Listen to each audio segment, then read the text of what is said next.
2026 TNPSC தேர்வுக்கு ரொம்ப தீவிரமா தயாராகிட்டு இருக்கீங்களா? அப்போ சுற்றுச்சூழல் மற்றும் காலநிலை மாற்றம், அதாவது என்விரான்மெண்ட் அண்ட் கிளைமேட் சேஞ்ச் தலைப்பை நீங்க கண்டிப்பா விட்டுட்டு போக முடியாது. இந்த பகுதியில தேர்வு கண்ணோட்டத்துல என்னென்னலாம் முக்கியமோ அதை மட்டும் வேகமா ரொம்ப தெளிவா பார்க்க போறோம். வாங்க ஆரம்பிக்கலாம். குறிப்பா டிஎன்பிஎஸ்சி விழுப்புரம் நண்பர்கள் எல்லாருக்கும் என்னோட ஒரு ஸ்பெஷல் வணக்கம். உங்களுடைய தயாரிப்பை அடுத்த கட்டத்துக்கு எடுத்துட்டு போறதுக்கு இந்த செஷன் நிச்சயமா உதவும். தேவையில்லாத தகவல் எதுவும் இல்லாம தேர்வுக்கு என்ன தேவையோ அதை மட்டும் சரியா தொகுத்து பார்க்கலாம். வாங்க. சரி, நாம எப்படி இந்த தலைப்பை அணுக போறோம்னு ஒரு சின்ன ரோட் மேப் பார்த்துடலாம். முதல்ல உலக அளவிலும் தேசிய அளவிலும் என்ன கட்டமைப்பு இருக்குன்னு பார்ப்போம். அடுத்து நம்ம தமிழ்நாட்டுல என்னென்ன முக்கிய இயக்கங்கள் இருக்கு, அப்புறம் சில முக்கியமான திட்டங்கள், அதைத் தொடர்ந்து ரொம்ப ரொம்ப முக்கியமா கடலோர மேலாண்மை, கடைசியா இதையெல்லாம் யார் கண்காணிக்கிறா, என்ன விதிகள் இருக்குன்னு பார்க்க போறோம். இந்த 5 விஷயம்தான் நம்மளோட முழு கவனம். ஓகே, முதல் பகுதிக்குள்ள போகலாம். எதையுமே படிக்கிறதுக்கு முன்னாடி அதோட பெரிய சித்திரம், அதாவது பிக் பிக்சர் நமக்கு புரியணும் இல்லையா? அதனால சர்வதேச அளவிலும் தேசிய அளவிலும் என்னென்ன கொள்கைகள் இருக்கு, அது எப்படி நம்ம மாநிலத்தோட சுற்றுச்சூழல் கொள்கைகளை பாதிக்குதுங்கிறத முதல்ல புரிஞ்சுக்கலாம். இந்த வருஷங்களை நல்லா நோட் பண்ணிக்கோங்க, ரொம்ப முக்கியம். 2015ல பாரிஸ் ஒப்பந்தம், உலக நாடுகள் எல்லாம் ஒன்னா சேர்ந்து சில முடிவுகள் எடுக்கிறாங்க. அதோட தொடர்ச்சியா 2021 கிளாஸ்கோ மாநாட்டுல இந்தியா ஒரு பெரிய வாக்குறுதி கொடுக்குது. என்னன்னா 2070க்குள்ள நிகர பூஜ்ய உமிழ்வை அடையவோம்னு. சிம்பிளா சொன்னா நம்ம வெளியிடுற கார்பனையும் உறிஞ்சப்படுற கார்பனையும் சமன்படுத்துறது. இந்த சர்வதேச இலக்குகளை மனசுல வச்சுதான் தமிழ்நாடும் தன்னுடைய கொள்கைகளை வகுக்குது. இந்தியாவுல சுற்றுச்சூழல் பாதுகாப்புன்னு சொன்னாலே இந்த 3 சட்டங்கள் தான் அடித்தளம். ஒரு கட்டடத்துக்கு 3 தூண்கள் மாதிரி 1986ல வந்த சுற்றுச்சூழல் பாதுகாப்பு சட்டம் தான் எல்லாத்துக்கும் அடிப்படை. ஒரு பெரிய திட்டம் வருதுன்னா அது சுற்றுச்சூழலை எப்படி பாதிக்கும்னு சொல்றதுதான் EIA. நம்ம கடற்கரையை பாதுகாக்க வர்றது CRZ. இந்த தேசிய சட்டங்கள் அடிப்படையா வச்சுதான் தமிழ்நாடு தன்னோட விதிகளை உருவாக்குது. சரி, உலகளாவிய இலக்குகளையும் தேசிய சட்டங்களையும் பார்த்தோம். இப்போ நம்ம முழு கவனத்தையும் தமிழ்நாடு பக்கம் திருப்புவோம். இங்க மாநில அளவுல எப்படி செயல் திட்டங்கள் இருக்குன்னு இன்னும் கொஞ்சம் ஆழமா பார்க்கலாம். தமிழ்நாட்டோட ஒட்டுமொத்த சுற்றுச்சுழற்சி ஸ்ட்ராட்டஜி, அதாவது ஸ்ட்ராட்டஜியே 4 முக்கிய இயக்கங்களை மையமா வச்சுதான் இயங்குது. இந்த 4மே முதலமைச்சரோட நேரடி வழிகாட்டுதல செயல்படுதுங்கிறது குறிப்பிடத்தக்கது. சரி, அந்த 4 இயக்கங்கள் என்னன்னு பாத்துடலாமா? 1, தமிழ்நாடு பசுமை இயக்கம். பேர்லயே இருக்கு, மரங்களை நட்டு பசுமையை அதிகரிக்கணும். 2, தமிழ்நாடு ஈரநிலை இயக்கம். நம்ம குளங்குட்டைகள் மாதிரி ஈரநிலைங்களை பாதுகாக்கணும். 3, தமிழ்நாடு கடல்சார் உயிரின மீட்பு இயக்கம். நம்ம கடல் வளம் ரொம்ப முக்கியம் இல்லையா, அதை மீட்கணும். 4வதா தமிழ்நாடு காலநிலை மாற்ற இயக்கம். கிளைமேட் சேஞ்சோட பாதிப்புகளை சமாளிக்கணும். இதுதான் நம்ம மாநிலத்தோட 4 முக்கிய தூண்கள். தேர்வுக்கு போறவங்க இந்த எண்களை மறக்கவே கூடாது. நேரடி கேள்விகள் வரலாம். பசுமை இயக்கத்தோட இலக்கு என்ன? காடுகள் மற்றும் மரங்களோட பரப்ப 33% உயர்த்துறது. ஈரநிலை இயக்கத்தோட இலக்கு 5 வருஷத்துக்குள்ள 100 ஈரநிலங்களை கண்டறிந்து மீட்டெடுக்கிறது. 33%, 100 ஈரநிலங்கள். இந்த நம்பர்ஸை நல்லா மனசுல பதிய வச்சுக்கோங்க. சரி, அந்த 4 முக்கிய இயக்கங்கள் ஒரு பக்கம் வியூகம் வகுத்துட்டு இருக்கு. ஆனா தரைமட்டத்துல குறிப்பிட்ட பிரச்சனைகளை தீர்க்கறதுக்காக சில முக்கிய திட்டங்கள் இருக்கு. அதுல சிலதை இப்ப பார்க்கலாம். இந்த திட்டங்களோட பெயர்களை நீங்க தேர்வு தாள்ல பார்க்கறதுக்கு நிறைய வாய்ப்பு இருக்கு. சோ கவனமா கேளுங்க. முதலமைச்சரின் பசுமை ஆய்வு உதவி திட்டம், சஸ்டெயின் TN, பசுமை கரங்கள் திட்டம், காலநிலை அரங்கம், அப்புறம் நீலக்கோடி கடற்கரை சான்றிதழ் திட்டம். இது ஒவ்வொன்றுக்கும் ஒரு குறிப்பிட்ட நோக்கம் இருக்கு. நீலக்கோடி பத்தி பேசணும் இல்லையா? அதுக்கு பின்னாடி இருக்கிற திட்டம் தான் இந்த பீம்ஸ். இதோட விரிவாக்கம் கூட கேட்கலாம். Beach environment and aesthetic management system. சிம்பிளா சொன்னா நம்ம கடற்கரைகளை சுத்தம் பண்ணி அழகாக்கி சர்வதேச தரத்துக்கு கொண்டு போய் நீலக்கொடி சான்றிதழை வாங்குறது தான் நோக்கம். இது நம்ம கடலோர மேலாண்மையில ஒரு பெருமையான விஷயம். அடுத்து சஸ்டெயின் TN. இது எப்படி சுலபமா ஞாபகம் வச்சுக்கலாம்? சஸ்டெயின்னா என்ன? நிலைத்தன்மை. சோ சுற்றுச்சூழலை நிலைக்க வைக்கிற மாதிரி புதுமையான தொழில் முயற்சிகளே ஊக்குவிக்கிற ஒரு இயக்கம் இது. சுற்றுச்சூழல் கூட்டல் புத்தாக்கம், அதுதான் சஸ்டெயின் TN. சிம்பிள் இல்லையா? ஓகே, இப்போ நாம ரொம்ப ரொம்ப முக்கியமான ஒரு பகுதிக்கு வரோம். தமிழ்நாட்டுக்கு ஒரு நீண்ட கடற்கரை இருக்கு. அதை எப்படி பாதுகாக்கிறோம், அதுக்கு என்னென்ன விதிமுறைகள் இருக்குன்னு கொஞ்சம் விரிவாக பார்க்கலாம். CRZன்னு சொன்ன உடனே உங்களுக்கு 5 மண்டலங்கள் ஞாபகத்துக்கு வரணும். கடற்கரையை 5ஆ பிரிச்சிருக்கிறாங்க. CRZ 1, இது சதுப்பு நில காடுகள் மாதிரி ரொம்ப முக்கியமான பகுதியை இங்கே எந்த கட்டுமானத்துக்கும் அனுமதி இல்லை. CRZ 2, இது ஏற்கனவே வளர்ச்சி அடைந்த பகுதிகள், நம்ம மெரினா கடற்கரை மாதிரி. CRZ 3, கிராமப்புற பகுதிகள். CRZ 4, கடலுக்குள்ள இருக்கிற பகுதி. CRZ-5 சிறப்பு பாதுகாப்பு தேவைப்படுற பகுதி. இப்படி ஒவ்வொரு மண்டலத்துக்கும் விதிகள் மாறும். சரி, இதை யார் நிர்வகிக்கிறாங்க? 2 நிலையில நடக்குது. மாநில அளவுல கொள்கை முடிவுகளை எடுக்கிறதுக்கு தமிழ்நாடு மாநில கடலோர மண்டல மேலாண்மை ஆணையம் இருக்கு. இத தரைமட்டத்துல செயல்படுத்த 14 கடலோர மாவட்டங்கள்லயும் மாவட்ட ஆட்சியர் தலைமையில ஒரு குழு இருக்கு. ஓகே, நம்ம கடைசி பகுதிக்கு வந்துட்டோம். சட்டங்கள், திட்டங்கள், இயக்கங்கள்னு எல்லாம் பார்த்தோம். ஆனா இது எல்லாம் யாரு செயல்படுத்துறா? எல்லாம் வெறும் காகிதத்துல இருந்தா பத்தாது இல்லையா? சோ அந்த ஒழுங்குமுறை அமைப்புகளையும் விதிகளையும் பத்தி இப்போ பாப்போம். மாசு கட்டுப்பாடுன்னு சொன்னாலே நம்ம மனசுக்கு வர வேண்டிய பெயர் DNPCB, அதாவது தமிழ்நாடு மாசு கட்டுப்பாடு வாரியம். இத பத்தி நீங்க கண்டிப்பா என்ன தெரிஞ்சுக்கணும்னா, இது 1982ல உருவாக்கப்பட்ட ஒரு சட்டப்பூர்வமான அமைப்பு. இவங்களோட ஒரு முக்கியமான வேலை, தொழிற்சாலைகளை அதோட மாசு அளவை வச்சு சிவப்பு, ஆரஞ்சு, பச்சை, வெள்ளைன்னு வகைப்படுத்துறது தான். இது தேர்வுல குழப்பம் வர்றதுக்கான ஒரு இடம். சுற்றுச்சூழல் அனுமதி யார் கொடுப்பாங்க? 2ஆ பிரிச்சுக்கலாம். ஏ வகை திட்டங்கள், அதாவது பெரிய அதிக பாதிப்பை ஏற்படுத்தக்கூடிய திட்டங்கள். இதுக்கு அனுமதி மத்திய அரசு கிட்ட இருந்து தான் வாங்கணும். பி வகை திட்டங்கள், அதாவது கொஞ்சம் சிறிய திட்டங்கள், இதுக்கு மாநில அளவிலான ஆணையமான SEIA கிட்ட அனுமதி வாங்கினா போதும். ஏனா சென்ட்ரல், பீனா ஸ்டேட். இதுல தெளிவா இருங்க. பரிவேஷ், இந்த வார்த்தைய ஞாபகம் வச்சுக்கோங்க. இந்த சுற்றுச்சூழல் அனுமதி வாங்குற செயல்முறையை சுலபமாக்குறதுக்காக கொண்டு வரப்பட்ட ஒரு ஆன்லைன் போர்ட்டல். இது ஒரு ஒற்றைச்சாளர முறை. எல்லா ஆன்லைன்ல வெளிப்படையா வேகமா முடிஞ்சிரும். ஆஃபீஸா அலைய வேண்டியதில்லை. இப்போ நீங்க பாக்குற இந்த அட்டவணை ரொம்ப முக்கியம். பொறுத்துக்க கேள்விகள்ல நேரடியாக கேட்க வாய்ப்பு அதிகம். ஒரு பக்கம் கழிவு வகை, இன்னொரு பக்கம் அது சம்பந்தமான விதி வந்த வருஷம். மருத்துவ கழிவு, திடக்கழிவு, மின்னணு கழிவு, பேட்டரி கழிவு, ஒவ்வொன்றுக்கும் என்ன வருஷம்னு பாத்துக்கோங்க. குறிப்பா மின்னணு கழிவு விதிகள்ல தான் EPRங்கிற ஒரு கான்செப்ட கொண்டு வராங்க. EPRன்னு சொன்னோம் இல்லையா? அப்படின்னா என்ன? விரிவாக்கப்பட்ட உற்பத்தியாளர் பொறுப்பு. இது ஒரு புரட்சிகரமான கொள்கை. சிம்பிளா சொல்லணும்னா, உருவாக்குன நீயே திரும்ப எடுத்துக்கோ.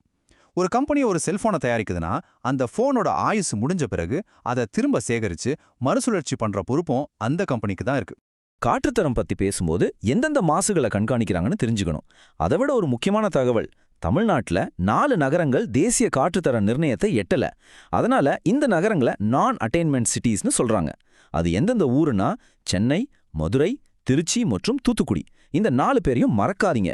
சரி, நாம உலகளாவிய கட்டமைப்புல இருந்து உள்ளூர் காற்றுத்தரம் வரைக்கும் ஒரு வேகமான ஆனா ரொம்ப முக்கியமான ஒரு பயணத்தை முடிச்சிருக்கோம்.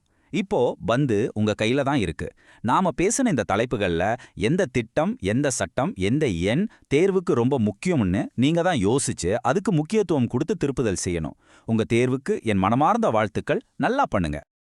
சரி, நான் கேள்விகளை வாசிக்கிறேன், நீங்க பதில்களை யோசிங்க. அதுக்கப்புறம் அதுக்கு பின்னால இருக்கிற விஷயங்களை விரிவாக பேசுவோம். ஆரம்பிக்கலாமா? நிச்சயமா. ஏன்னா இந்த கேள்விகள்ல வர்ற CRZ, EIA, கழிவு மேலாண்மை மாதிரி விஷயங்கள் எல்லாம் ஒன்னோடு ஒன்று சம்பந்தப்பட்டது. இது வெறும் தேர்வுக்கானது மட்டும் இல்ல. ஆமா. சரி, நம்ம பயணம் கடற்கரையிலிருந்து தொடங்குது. இதோ முதல் கேள்வி. கடலோர ஒழுங்குமுறை மண்டல அறிவிக்கையின்படி CRZ-4 என வகைப்படுத்தப்படும் பகுதி எது? ஆப்ஷன்ஸ்: A சுற்றுச்சூழல் முக்கியத்துவம் வாய்ந்த பகுதிகள், B முழுமையாக வளர்ச்சியடைந்த பகுதிகள், C ஊரகப் பகுதிகள், D உயர் அலைக்கோட்டிலிருந்து 12 நாட்டிக்கல் மைல்கள் வரையிலான கடல் பகுதி. நம்மள பல பேர் பீச்சுக்கு போகும்போது பார்த்திருப்போம். சில இடங்கள்ல பெரிய கட்டடங்கள் இருக்கும், சில இடங்கள்ல ஒண்ணுமே இருக்காது. அதுக்கு காரணம் இந்த CRZ விதிகள் தான். ஆனா இந்த கேள்வி நிலத்தை பத்தி மட்டும் இல்லாம கடலையும் கேக்குது. ஆமா, அதுதான் இதுல முக்கியமான ஒரு நுணுக்கம். இதுக்கு சரியான பதில் வந்து D உயர் அலைக்கோட்டிலிருந்து 12 நாட்டிக்கல் மைல்கள் வரையிலான கடல் பகுதி. ஓ, பொதுவா CRZ விதிகள்னா கடற்கரையில என்ன கட்டலாம் கட்டக்கூடாதுன்னு தான் நாம நினைப்போம். ஆனா இது நிலத்தை மட்டும் இல்ல, கடலுக்குள்ளேயும் போகுது. அப்போ CRZ-4ங்கிறது முழுக்க நீர் பகுதியா? இது கொஞ்சம் ஆச்சரியமா இருக்கே. நிலத்தை ஒழுங்குபடுத்துறது புரியுது, ஆனா கடலுக்குள்ள 12 நாட்டிக்கல் மைல் வரைக்கும் எதுக்கு ஒழுங்குபடுத்தணும்? ரொம்ப நல்ல கேள்வி. CRZ-4 ஒழுங்குபடுத்துறதுக்கு காரணம் கடலுக்குள்ள நடக்கிற சில விஷயங்களை கட்டுப்படுத்தத்தான். உதாரணமா கடலுக்கு அடியில பைப்லைன் போடுறது, துறைமுக போக்குவரத்து, மீன் வளத்தை பாதிக்கிற மாதிரி விஷயங்கள், இதையெல்லாம் ஒழுங்குபடுத்த இந்த மண்டலம் உதவுது. ஓ, சரி. மத்த மண்டலங்களையும் சும்மா வேகமா பாத்திரலாம். CRZ-1 வந்து ரொம்ப பாதுகாப்பு தேவைப்படுற இடம். சதுப்பு நிலக்காடுகள், பவளப்பாறைகள் மாதிரி. அங்க ஒண்ணுமே கட்ட முடியாது இல்லையா? ஆமா, சுத்தமா முடியாது. CRZ-2 வந்து ஏற்கனவே வளர்ச்சி அடைஞ்ச பகுதிகள், நகரங்கள் மாதிரி. CRZ-3 கிராமப்புற கடற்கரை. அப்போ CRZ-5 அது என்ன ஸ்பெஷல்?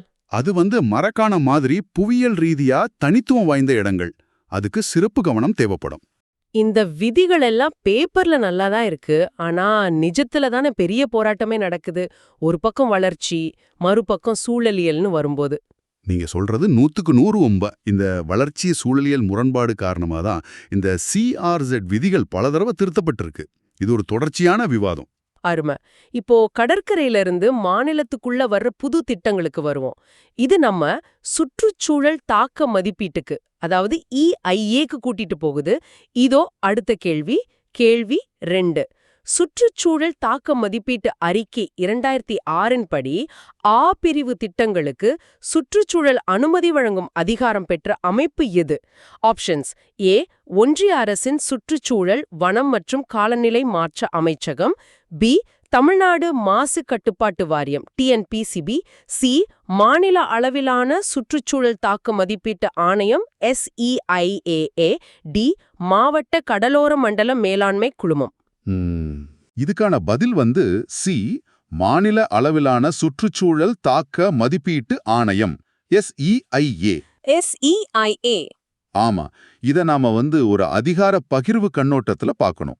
EIA அறிக்கை 2006 திட்டங்களை அதோட தாக்கத்தை வச்சு 2 வகையா பிரிக்குது. ஆ பிரிவு மற்றும் ஆ பிரிவு, சரிதானா?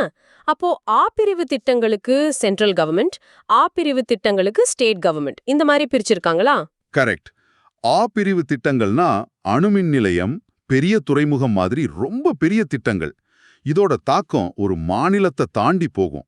அதனால ஒன்றிய அரசு நேரடியா அனுமதி கொடுக்கும். சரி. ஆ பிரிவு திட்டங்கள் வந்து ஒப்பீட்டு அளவுல சின்னது, ஒரு சிமெண்ட் தொழிற்சாலை மாதிரி. இதோட தாக்கம் பெரும்பாலும் மாநிலத்துக்குள்ள தான் இருக்கும்.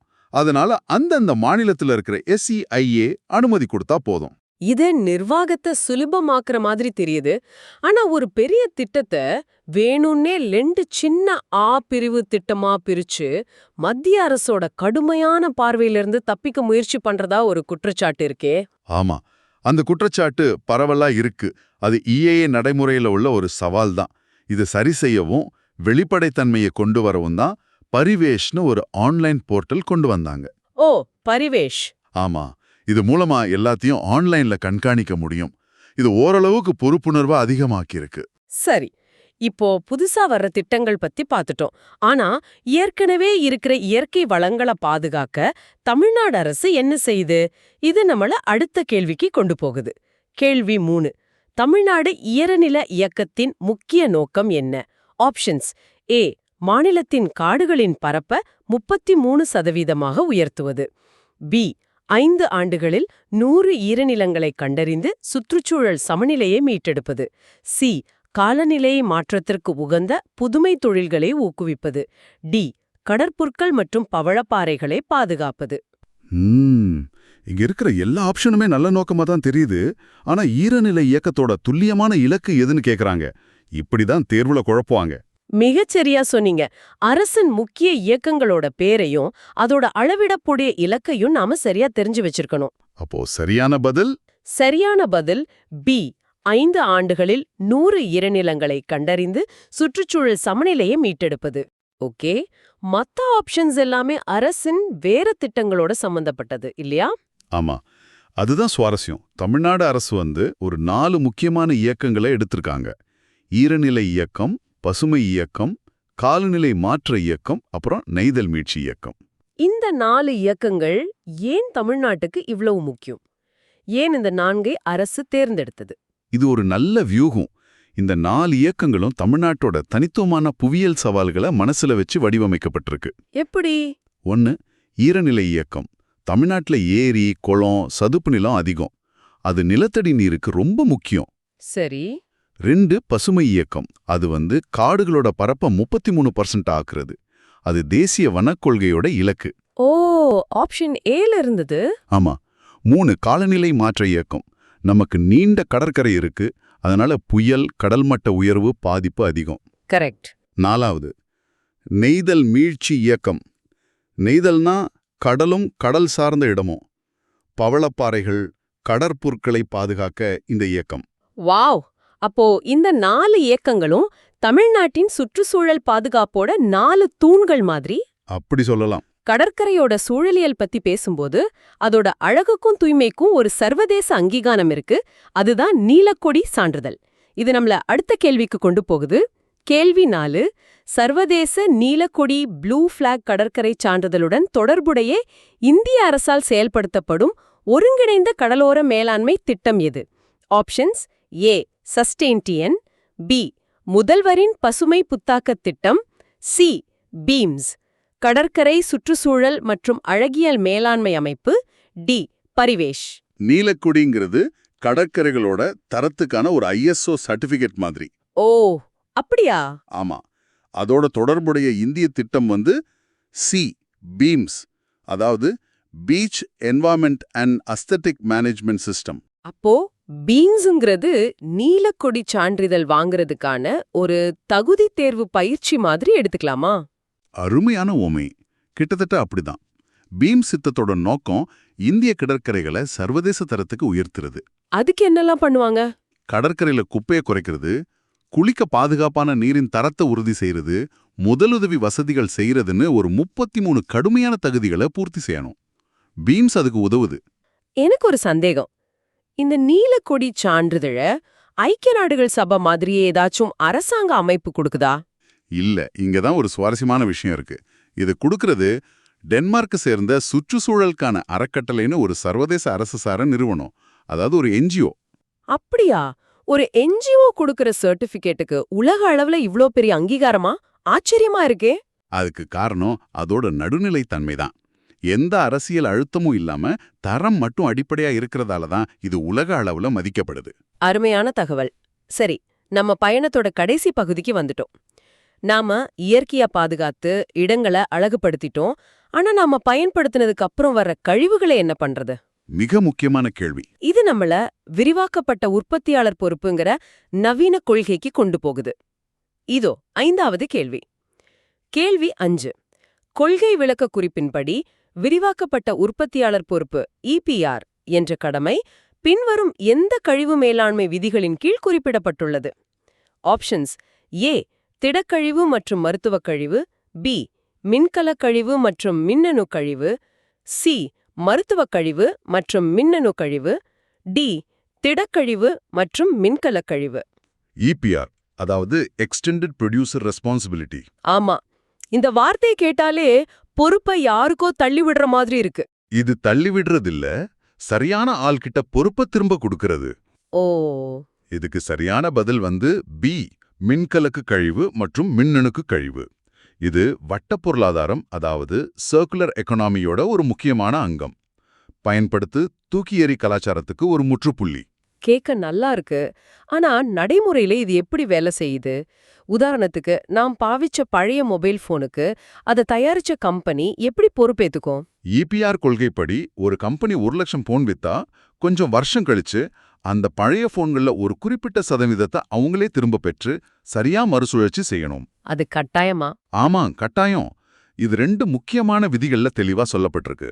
ஒன்னு மின்னணுக்கு கழிவு விதிகள் 2016, இன்னொன்னு மின்கலக்கு கழிவு விதிகள் 2022. ஓ, அந்த வருஷங்களும் முக்கியம் இல்லையா? ஆமா, தேர்வுக்கு அந்த வருஷங்களை ஞாபகம் வச்சுக்கிறது ரொம்ப அவசியம். சரி, நம்மளோட இந்த ஆழமான பயணத்தை நிறைவு செய்யற நேரம் வந்துடுச்சு. CRZ விதிகள்ல தொடங்கி EIA, அரசின் இயக்கங்கள், பீம்ஸ், EPRனு ஒரு முழு சுழற்சியும் பார்த்துட்டோம்.